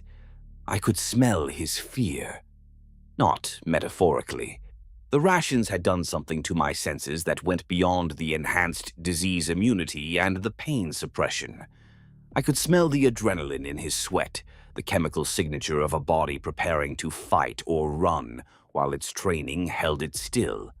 I could smell the ink on the documents he carried and the cleaning oil on his bolt pistol, and the traces of the regimental mess's nutrient paste on his breath, the thin metallic tang of munitorum food that I had once eaten and that now smelled to me like absence. And Ensmark could sense something wrong in return, though he could not have named it. Perhaps it was my skin, which had developed the same greenish pallor that Venstall's report had documented in the men. Perhaps it was my calm, which was not the calm of a confident officer, but the calm of a man who has stopped being afraid of anything, including discovery. Perhaps it was something older than either of those things, some instinct that tells a healthy organism it is in the presence of something that is no longer entirely what it appears to be. The records were in order. He would file his report with the regimental command post, confirming that the supply discrepancy was attributable to authorized local procurement. He would recommend Third Company for a commendation for its improved combat effectiveness. He delivered all of it in the flat, professional tone of a commissar performing his duties, and then he stood and saluted and left, and I watched him walk up the trench line toward the communications post, and I knew with absolute certainty that he was going to file a report that said something very different from what he had told me. I did not give the order. I did not call a man into my headquarters and tell him to follow the commissar and prevent him from reaching the communications post. I did not authorize violence. I did not sanction an action. What I did was nothing. I sat in my chair and I ate a ration from the latest delivery, and I tracked the scent of Ensmark's fear as it moved away up the trench line, fainter with each step. I did not move. I did not speak. 7 minutes later, I smelled the sudden bright copper bloom of blood in the rain, followed by the slow, sweet settling of a body going cold. And I did not intervene. Sergeant Collard came to me 20 minutes later. He reported that Commissar Ensmark had suffered a fatal accident in the trench system, a fall in a poorly lit section of the communication trench that had resulted in a head injury. The section was known to be unstable, and Collard had filed a request for engineering support to shore up the revetments 2 weeks earlier. The request had not been fulfilled because the engineering section was committed elsewhere. It was a plausible accident. Trench collapses and falls in deteriorating positions were common enough that the death of a commissar in such an incident would not automatically trigger an investigation, particularly in a sector that the regimental command post had already classified as low priority. The engineering request in the file did more work than any alibi I could have written. It was genuine. Collard had filed it 2 weeks before he needed it, for the ordinary reason that the revetments were failing, and that is why it held. I asked Collard if anyone else had been present. 2 men from his section had witnessed the fall and were prepared to corroborate the report. I asked if those men were among the ones who had been eating the rations the longest. They were. I asked if the fall had actually occurred. The commissar had fallen, yes. The impact had been fatal. The chronology of events as described in his report was accurate. He did not say anything about the 7-minute interval between Ensmark leaving my headquarters and the sound I had heard. He did not need to. The casualty report read, "Death by misadventure, trench system, Sector Grenhald South." The regimental command post processed it without comment. Commissars die in combat zones. It happens. The commissariat has a form for it. The investigation amounted to a review of the trench inspection logs, which confirmed the engineering deficiency that Collard had flagged, and a recommendation that the section be repaired when resources permitted. The body was released for rear area processing through Cool's logistics chain, which routed it south through the tunnels to the garden. Not as food, as fertilizer. Everything organic feeds the soil, and the soil feeds the crop, and the crop feeds the men. And the distinction between nourishment and desecration had stopped meaning anything to me weeks ago. No order had come from me, but I had sat in a room and listened to a man walk to his death and done nothing. The men who did the thing I had not ordered did it because they were mine, and they were mine because I fed them. What the food produced in them was not discipline. It was the reflex of an organism protecting its supply. The chain of causation ran from the Munitorum's failure to supply Third Company, through Gaul's network, through the garden, through the crop, through the cellular changes, through the altered biochemistry that produced the contentment, the devotion, the absolute consuming priority of maintaining the supply. It terminated in a commissar dead on a trench floor with his skull caved in by men who smiled while they did it. I ate that night. I ate well. 3 months earlier, the thought would have destroyed me, and now it was information, an input in the system that produced the output that kept us alive. I was thinking in Gaul's language, inputs and outputs. Morality was not functional. The garden was, and the garden required tending, and managing the cycle was what I did. But the commissar's death changed the mathematics, and mathematics was the only language I still thought in. A commissar who dies on duty triggers a notification to the commissariat, and the commissariat sends a replacement, and the replacement arrives with a brief that includes the circumstances of his predecessor's death. And a commissar who arrives knowing that the previous commissar died under ambiguous circumstances in a company that has been showing statistical anomalies will not be the kind of commissar who reviews the paperwork and leaves. He will be the kind who asks questions that cannot be answered, who talks to men who should not be talked to, who notices things that I have spent 10 weeks ensuring nobody notices. This is the part of the procedure you will need most, so attend to it. Gaul arrived before the replacement did. He was not surprised by Ensmark's death. He had been informed, and it took me a moment to work out that nothing sinister was required for that. The casualty return had gone out through my own communications post, and the body had gone south through Cool's logistics chain, and Cool was cool. Gaul had known before Hessinder did.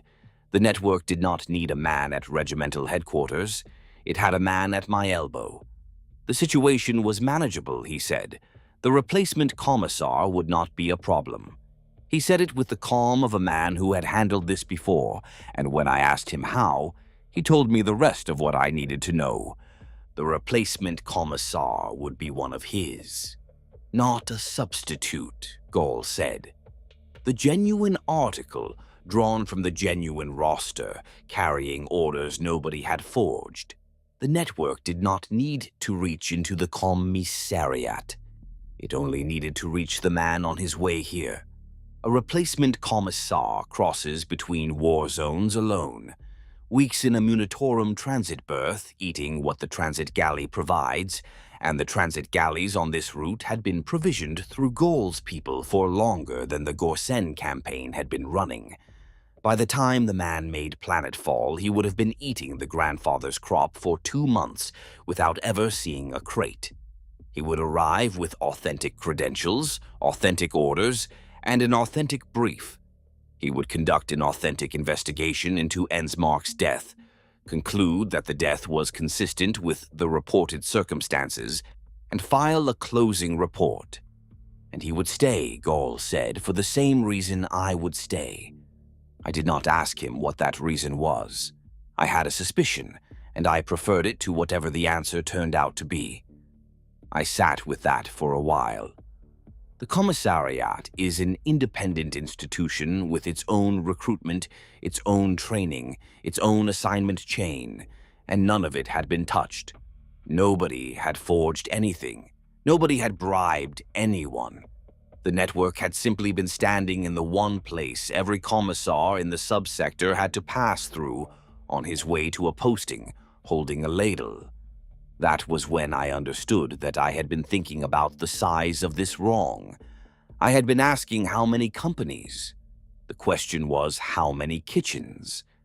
unless the network was not local, unless it operated on a scale that I had not imagined, that I had been carefully prevented from imagining by the incremental nature of the revelations. Each revelation sized to fit inside the framework I had built to contain it, and never larger. 11 companies on Gorsen. But what about the 5 regiments those companies belonged to? Were the regiments compromised, or just the companies? And what about the other campaign worlds in the subsector? Gaul's network supplied food. Food was a universal requirement. Every unit on every world needed it, and every unit on every world received it through the same Munitorum supply chain that had failed Third Company. If the chain was failing elsewhere, and if someone was there to offer an alternative, then the network could be operating on dozens of worlds, hundreds of units, thousands and thousands of men, all eating from the same source, all changing, all bound to their providers by a loyalty that was biological rather than institutional, all serving the grandfather whose roots ran beneath every world where the Imperium abandoned its soldiers. I asked Gaul how many worlds. He told me the number, and the number was large enough that I stopped hearing the rest of what he said, because the number meant that this was not a supply network. It was an empire, a shadow logistics chain that ran parallel to the Munitorum, that fed on the Munitorum's failures the way the garden fed on decay, that grew wherever the official supply chain withered, that spread through the cracks in the imperial military apparatus the way fungal roots spread through fractured stone. Every unit it supplied became a node. Every officer it turned became a tender. Every garden on every world was a shrine in a network that produced not food but soldiers. Soldiers who were loyal to the network. Soldiers who would fight for the network. Soldiers who would kill for the network, because the network fed them and the Imperium did not. Cool was the question I had left until last. It had been building since the garden, since I saw the gardeners in their uniform of fragments and understood the scale of what I was inside. How had Cool known Gaul?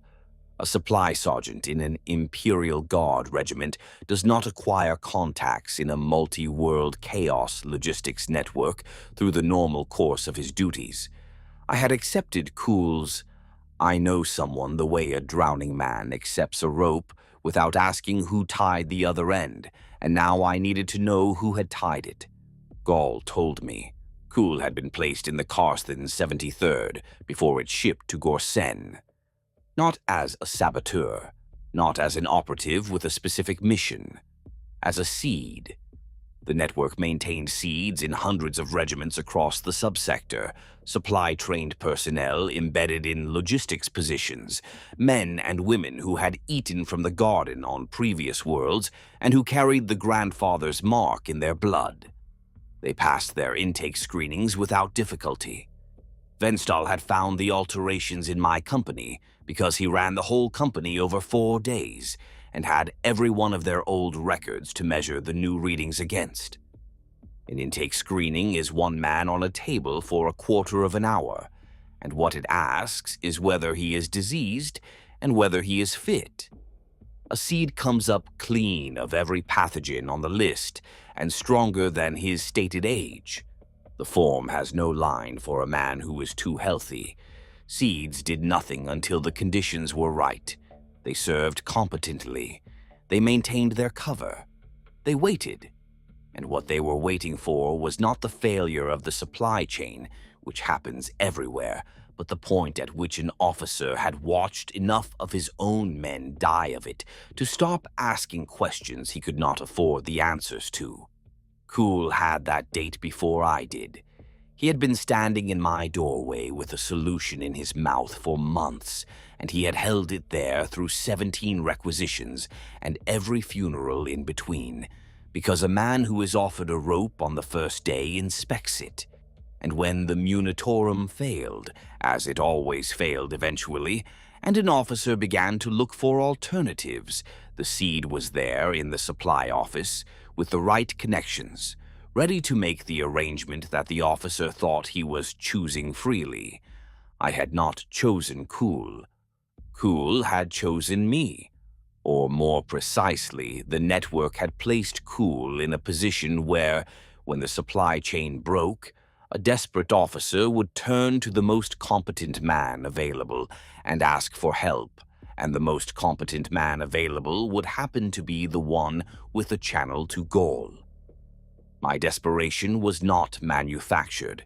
The Munitorum's failure was genuine, but the solution had been pre-positioned, the way a trapper pre-positions bait, and I had walked into it with the confident stride of a man who believed he was making a decision when he was executing a procedure. There was a moment I kept returning to. Cool in my doorway, telling me he had not been eating the rations. A professional habit, he had said. The truth was simpler and worse. Seeds carried the grandfather's mark from their previous service, dormant in the blood, invisible to any standard Imperial screening. They did not need to eat continuously. The mark waited. When the arrangement was established and the seed began eating again, the dormant alterations reactivated within days. Cool had not been abstaining out of caution. He had been maintaining his cover until the arrangement was far enough along that his role no longer mattered. And then he had resumed, and I had never noticed, because by the time it happened I was already too far changed to recognize what his calm, steady competence actually was. The practiced ease of a man doing this for the second time. Gaul watched me arrive at this understanding the same way he had watched me process the truth about the garden. Patient, calm, professional. He was, I realized, the most effective logistics officer I had ever encountered, and the product he distributed was not rations. It was dependency. Each delivery, each meal, each biochemical alteration, each suppressed pain receptor and restructured immune response and deepened contentment was a root threading deeper into the body and the mind. You could not stop eating. The withdrawal would kill you. Venstall's unclassified alterations were not reversible. The cellular changes that the crop produced were permanent, and the body that had adapted to the grandfather's nourishment could not function without it. A man who stopped eating would not simply return to his previous state. He would rot. Not the slow, stable rot of the faithful, the managed decay that the food maintained in equilibrium, but catastrophic rot, the body collapsing into the decomposition that it had been held above, every cell surrendering simultaneously to the entropy that the grandfather's gifts had been keeping at bay. I had seen what happened to a gardener who was removed from the garden. Gaul showed me later as part of the education. The body came apart in under an hour. Not violently, softly, like wet paper, the tissues losing cohesion and folding into themselves until what remained was unrecognizable as something that had once been human. I asked him the obvious question, the one any officer asks about any operation of that size. How had nobody found it? People found it all the time, Gaul said. Companies were found, gardens were found. An inquisitor came, and the company burned, and the garden beneath it burned, and a file closed at the subsector with a finding of localized corruption and no surviving vector. His voice did not change anywhere in that. The network expected to lose nodes at a rate it had been running for a very long time, and the Ordos had never once found one they had not been led to, because a burned node is a finished investigation, and a finished investigation does not look for the next one. That, he said, was why he was middle management. Middle management is what you build out of people you can afford to lose. I asked whether Third Company was expected to be lost. He said that everything is expected to be lost. That is the whole of the grandfather's teaching, he said, and it is the only teaching that has never once been wrong. The trap was designed. Every step I had taken, from the first cancelled patrol to the buried medical report, to the dead commissar to the number that Gall had just told me, was a step that someone had planned for. Not Gall. Gall was a distributor. The planning came from further up the chain, from whatever sat at the top of a network that spanned dozens of worlds and thousands of units. From an intelligence that understood, with a precision that would shame any Imperial strategist, that an army's weakest point is not its front line, but its supply depot, and that the cheapest way to conquer a soldier is not to fight him, but to feed him. The replacement commissar arrived 9 days after Ensmark's death. His name was Dravan Borek, and he was exactly what Gall had promised. A man with authentic credentials, an authentic assignment brief, and an authentic investigation protocol that he followed with the precise, methodical thoroughness of a genuine commissariat officer. He interviewed my platoon leaders. He reviewed the trench inspection logs. He examined the engineering deficiency reports. He spent 3 hours in the section of communication trench where Ensmark had died, measuring sight lines and angles and surface conditions. He filed a closing report that concluded the death was consistent with an accidental fall in a structurally compromised position. The report was forwarded to the Commissariat's records office at the subsector depot and processed as a closed case. Borek then assumed his duties as Third Company's attached commissar, with an efficiency that bordered on theatrical.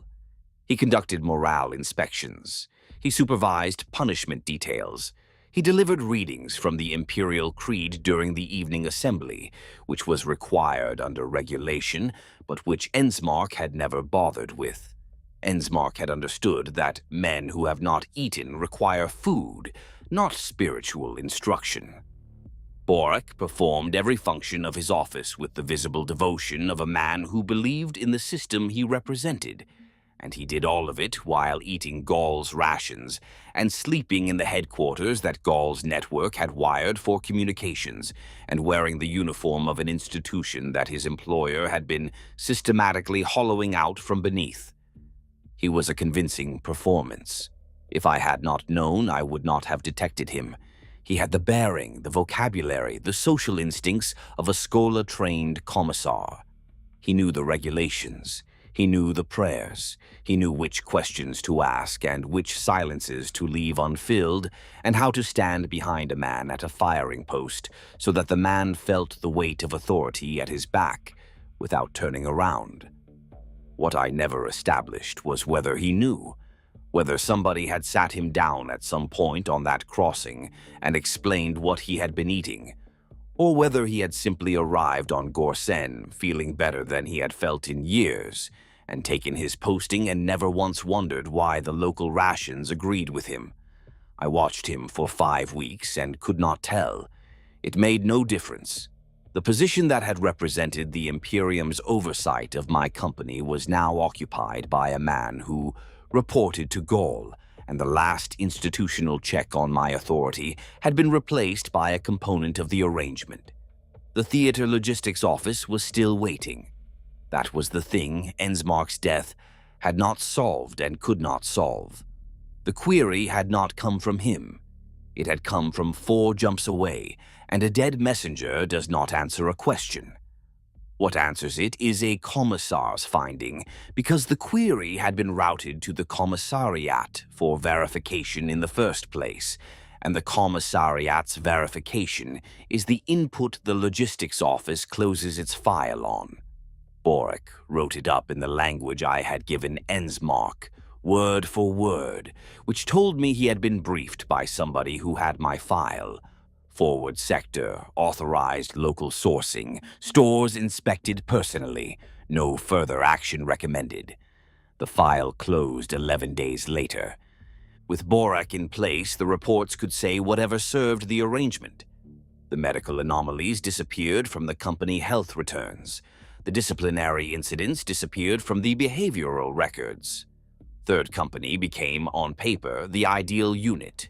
Well-fed, well-disciplined, combat effective, spiritually sound. The paperwork was pristine.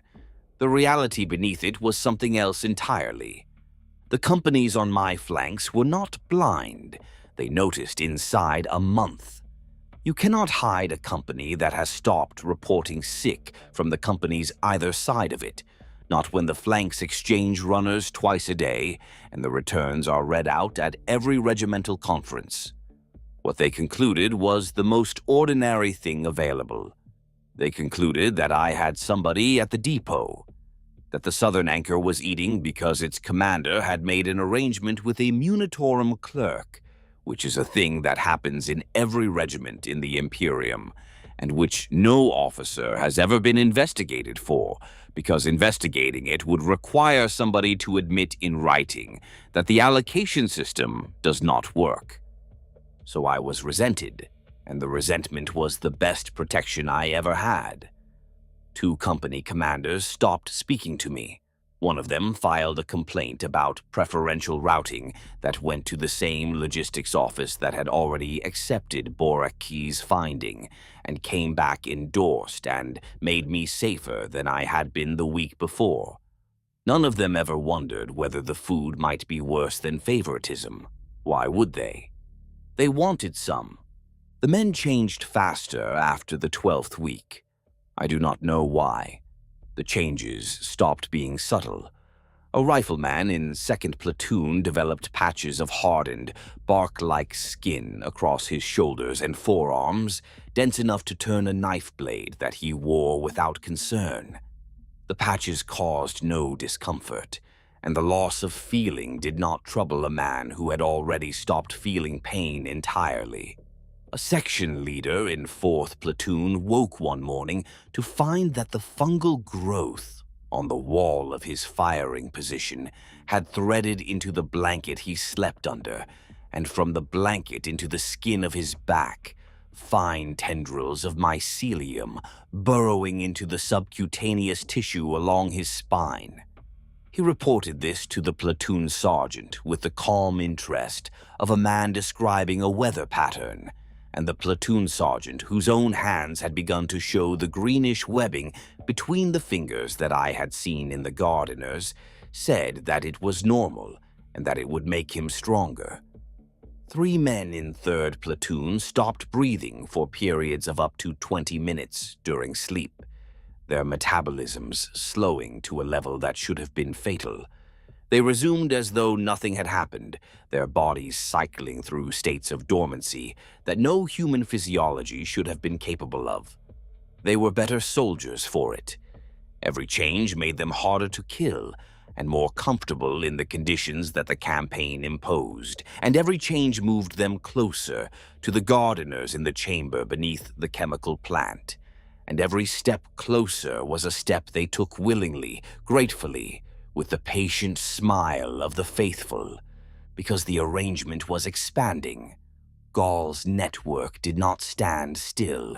It grew through demand identification and building capacity to meet it. The demand was limitless. Every Imperial Guard unit on Gorsen was undersupplied. Every company commander on the front was facing the same mathematics I had faced. The gap between what the Munitorum allocated and what the men needed, and every one of them was vulnerable to the same offer. Gaul's operators approached them the same way Kuhl had approached me, a supply officer who knew someone, an arrangement that could be made, a consideration that cost nothing. Not every officer accepted. Some reported the approach. Some refused and continued to watch their men deteriorate. But enough accepted, more than enough.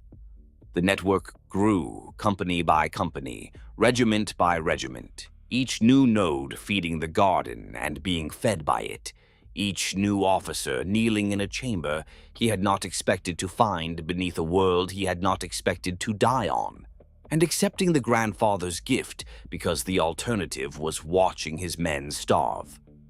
Kuhl held the position again. By then, the handovers had stopped requiring an explanation, and the duty log recorded 4 hours of sub-level reconnaissance in my own handwriting. I met some of them. Gaul arranged a conference which he called a coordination meeting, held in the underground facility beneath the chemical plant. 7 officers from 4 regiments gathered around a table in a room whose walls were threaded with the garden's root network, the stone veined with pale fungal tissue that pulsed with the slow rhythm I had felt in the chamber below. I looked at their faces, and I saw myself. The same pallid skin, the same calm eyes, the same patient contentment that characterized men whose bodies had been accepted by the grandfather. A captain from the Bresser Hart 109th who had been eating for 5 months and whose jaw had begun to distend, the bone restructuring itself to accommodate teeth that were wider and flatter than they had been. The teeth of a herbivore, of something designed to grind plant matter, and he ate and spoke and smiled with them as though he had always had them. A lieutenant from the Coultrevald 42nd, who had lost an arm in tunnel fighting and whose stump had not healed but had bloomed, a mass of spongy tissue erupting from the wound in shapes that were not an arm and were not a flower and were something between the two, and she used it to hold her data slate without embarrassment. A major from the Vessain 7th, who had been receiving deliveries for 8 months and whose voice had changed, deepened, slowed to a register that vibrated in the chest of everyone who heard it and who spoke of the grandfather with the unself-conscious reverence of a man who had found the only god worth serving. He managed a battalion of 900 men who ate what the garden provided and who fought not for the emperor, but for the grandfather who fed them. The coordination meeting lasted 4 hours. It was the most efficient military briefing I have ever attended. Sector assignments, patrol coordination, intelligence sharing, supply scheduling, personnel management. All of it conducted in the professional language of military operations, with the same terminology and the same frameworks that any Imperial staff meeting would use, except that the objectives were not Imperial and the authority was not the chain of command but the chain of supply. Gaul sat at the head of the table and managed the agenda with the ease of long practice, and I realized that he sat somewhere in the network's middle layers, not its apex. The network had layers above him that I had not seen, and that he did not discuss. The garden beneath Gorsen was not the only one of its kind. The grandfather's roots extended beyond this world, beyond the subsector, into a structure that I could feel but could not map. A vast mycological network threading through the soil of dozens of worlds, wherever the Imperium neglected its servants and the grandfather did not. After the meeting, the major from the Vessain 7th told me a thing that has stayed with me. The hardest part, he said, was not the eating or the changing or the killing of men who got too close. It was the paperwork. Filing requisitions you knew would be rejected, maintaining the fiction of munitorum supply for a system that had already failed you. Every false requisition was an act of contempt for the Imperium, and the contempt was the closest thing to prayer the arrangement required. Not worship, not devotion, just the sustained, methodical contempt of a man who maintains the forms of a dead faith. The forms are useful, and the faith is not. I understood what he meant. I had been filing my own requisitions. Every week, the correct forms, the correct channels, the correct routing codes, submitted to a system that had abandoned my company to starvation and that continued to function as though the supply it provided were adequate. The Munitorum's records showed Third Company being supplied. Mine showed it supplied from somewhere else. Both went through the same machinery. Neither described anything real, and the space between them was where the arrangement lived. The war continued. The insurgency continued. The tunnel fighting continued. Third Company held the Grenhald sector and conducted operations in the sub-level infrastructure. We killed the enemy, lost men, received replacements, consumed rations, filed reports, maintained discipline, and did everything an Imperial Guard company is supposed to do. Underneath it all, the Garden's roots spread wider, and the network grew with them, and the changes grew deeper, and the men grew further from what they had been and closer to what the Gardeners were. The grandfather watched and was patient and was pleased. The replacements were the ones who saw it. They came off the transport out of Hessinder in batches of 6 and 8, clean men from the Munitorum pool who had spent a fortnight in a holding depot on short commons, and every one of them looked at Third Company and saw exactly what was in front of him. Pallid men. Men who did not flinch when something went off close. Men smiling in weather that should have had them miserable. 2 of them said something out loud in the first hour. None of it ever reached me. A replacement arrives hungry. That is not a policy. It is simply what a holding depot does to a man. He eats his first meal inside the hour because he is standing in a queue with men who are already eating, and he has not been fed properly since he left his own regiment's depot. And Cool broke every intake across the 4 platoons, 1 or 2 to a section, so that no 2 of them were ever billeted where they could stand in a corner and compare what they had noticed. By the time a new man had been with us a fortnight, he had eaten 14 meals, and what he noticed on his first day had stopped being strange. He had it too. I stopped sleeping. Not from guilt. I stopped because I no longer needed to. Whatever the crop had rebuilt in me had made sleep optional. I could function indefinitely on 2 hours of rest per 24, and the remaining 22 hours were filled with an awareness that was not sharpness but saturation.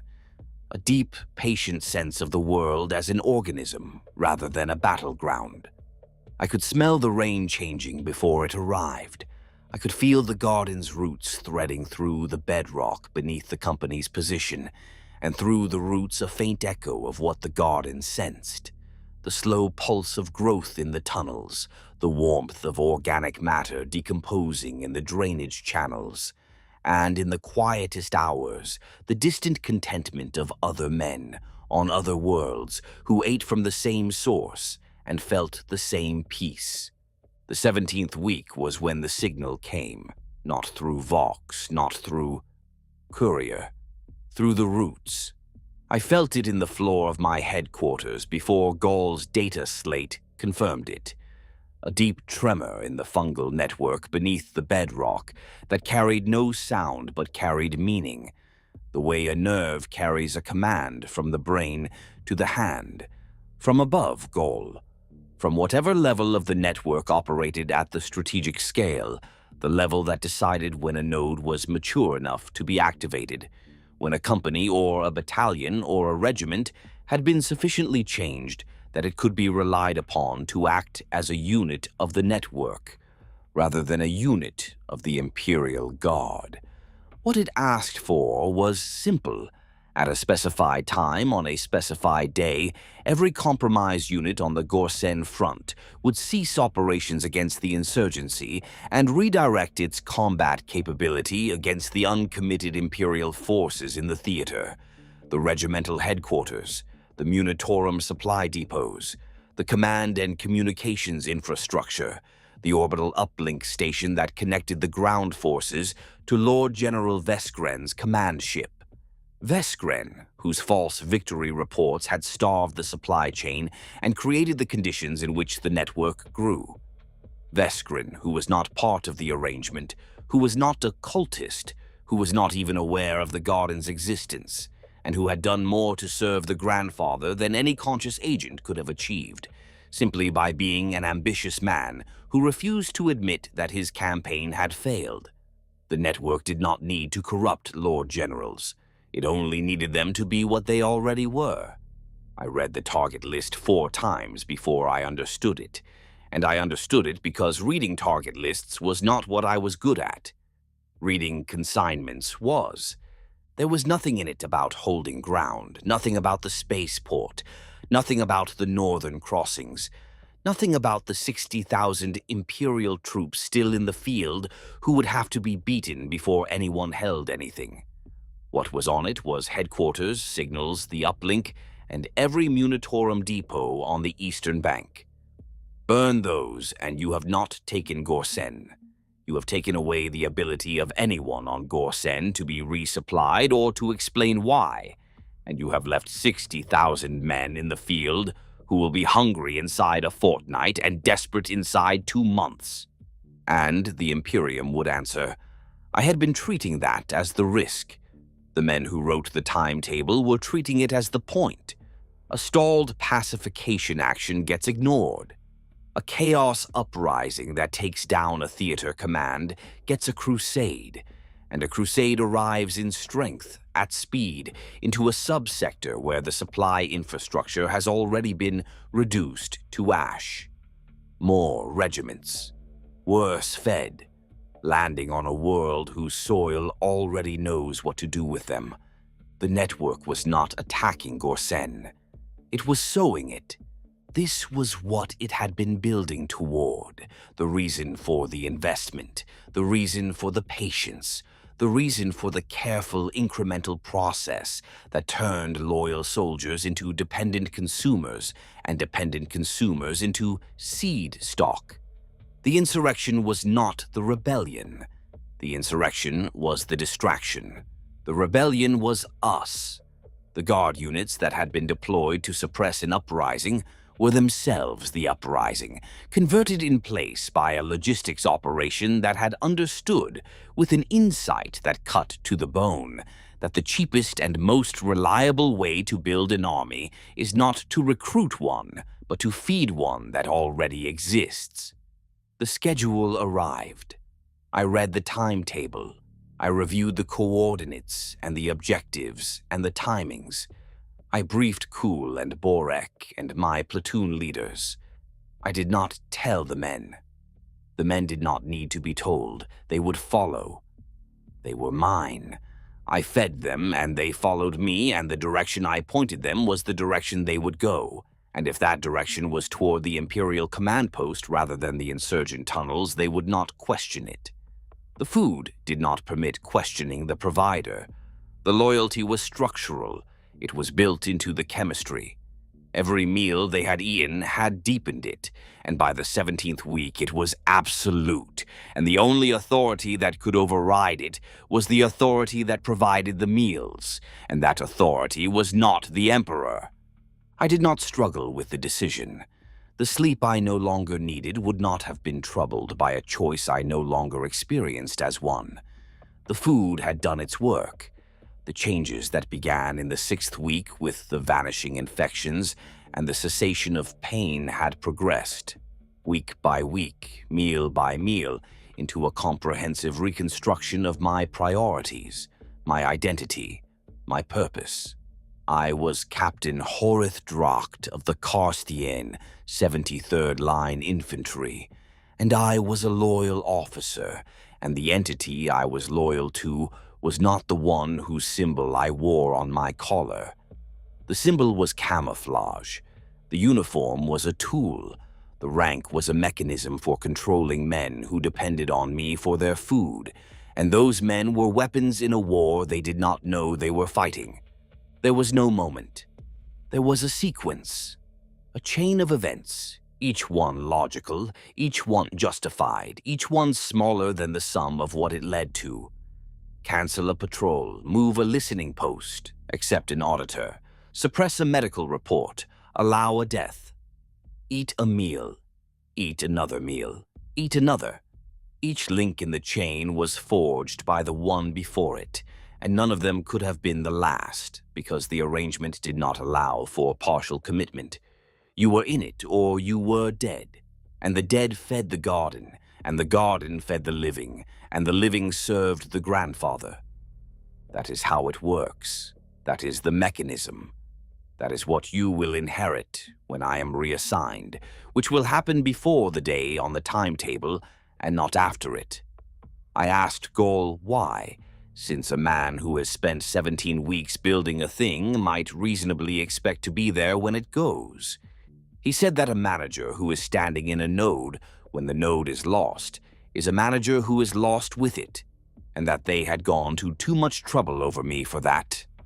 Third company is expected to be found. Somebody will come and there will be a file, and the file will close. I will be 4 jumps away by then, in a sector nobody has connected to this one, sitting across a table from an officer whose men have not eaten properly in 3 weeks. You will receive the schedule. You will receive the coordinates.